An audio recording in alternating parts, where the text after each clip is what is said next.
السلام علیکم ناظرین، جنون ایک بہت ہی خطرناک موڑ پر آ چکا ہے۔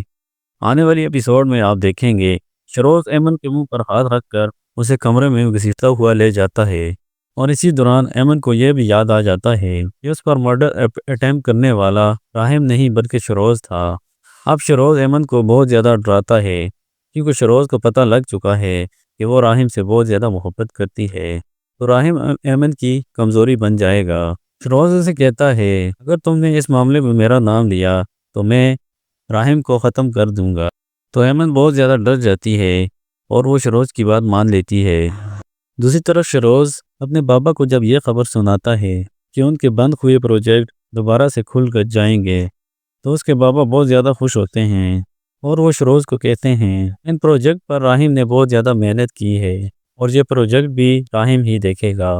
شروز جب یہ باتیں سنتا ہے تو اسے بہت زیادہ غصہ آ جاتا ہے اور وہ احساس کمپیوٹری کا شکار ہو جاتا ہے۔ اسے اس بات کی جلن ہوتی ہے کہ سب کچھ راہم کو ہی کیوں دیا جاتا ہے۔ بہت زیادہ غصے میں کمرے میں چلا جاتا ہے اور لاک کر دیتا ہے۔ اس کی ماں باہر سے دستک دے رہی ہوتی ہے مگر وہ دروازہ نہیں کھولتا۔ اسی دوران وہ گن لے کر خودکشی کرنے کی کوشش کرتا ہے مگر عافیہ بیگم دروازہ کھول کے اسے بچا لیتی ہے۔ پھر وہ اپنی ماں کو کہتا ہے کہ اگر یہ یتیم یہاں نہ ہوتا تو ساری اٹینشن مجھے ملتی۔ آپ لوگوں نے میرے ساتھ بہت زیادتی کی ہے اس یتیم کو یہاں لا کر۔ اب مجھے لگتا ہے کہ یتیم وہ نہیں بلکہ میں ہوں۔ بابا کی ساری اٹینشن اس کے لیے ہے اور میرے لیے کچھ بھی نہیں ہے۔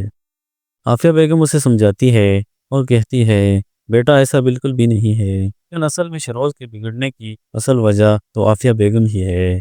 اسی نے اسے اس مقام تک پہنچایا ہے اور راہم کے خلاف کیا ہے۔ اب شروز اپنی ماں سے کہے گا کہ بس اب بہت ہو چکا، اب میں راہم کو زندہ نہیں چھوڑوں گا، میں اسے مار دوں گا۔ دوسری طرف ایمن بھی بہت زیادہ گھبرائی ہوتی ہے اور وہ راہم سے معافی مانگتی ہے لیکن راہم بے ہوش ہوتا ہے۔ دوسری طرف شروز اسپتال آ جاتا ہے اور جب ایمن راہم کے پاس نہیں ہوتی تو وہ وارڈ میں آ جاتا ہے اور وہ موقع دیکھ کر راہم کا آکسیجن ماسک نکال دیتا ہے، مگر آکسیجن ماسک نکالتے ہوئے راہم کو ہوش آ جاتا ہے اور وہ شروز کو دیکھ جاتا ہے۔ راہم کی سانسیں اکھڑنے لگتی ہیں۔ شروز جلدی سے کمرے سے باہر نکل جاتا ہے، پھر نکلتے ساتھ ہی اسے ایمن دیکھ لیتی ہے۔ اسے دیکھ کر ایمن بہت زیادہ گھبرا جاتی ہے۔ اب جلدی جلدی ایمن راہم کے کمرے میں جاتی ہے اور اسے ماسک پہناتی ہے۔ اس طرح راہم کو ہوش آ جاتا ہے اور وہ ٹھیک ہو جاتا ہے۔ روز بہت زیادہ پریشان بیٹھا ہوتا ہے۔ عافیہ بیگم اس سے پوچھتی ہے کیا ہو گیا؟ وہ اسے بتاتا ہے کہ جب میں راہم کا آکسیجن ماسک اتار رہا تھا تو اس نے مجھے دیکھ لیا۔ عافیہ بیگم جب یہ سب سنتی ہے تو وہ بہت زیادہ پریشان ہو جاتی ہے۔ ان لوگوں کو یہ پتہ لگ جاتا ہے اگر راہم کو ہوش آ گیا تو وہ ہمیں نہیں چھوڑے گا، اس لیے وہ دونوں راہم کے دشمن بن جاتے ہیں۔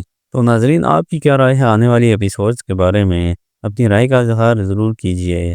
چینل پر نئے ہیں تو چینل کو سبسکرائب کر کے بیل آئیکن کو آل پر سیٹ کر دیں تاکہ آپ کو ہماری آنے والی ویڈیو ملتی رہے۔ ملتے ہیں ایک اور نئی ویڈیو میں، تب تک کے لیے ہمیں دیجیے اجازت۔ اللہ حافظ۔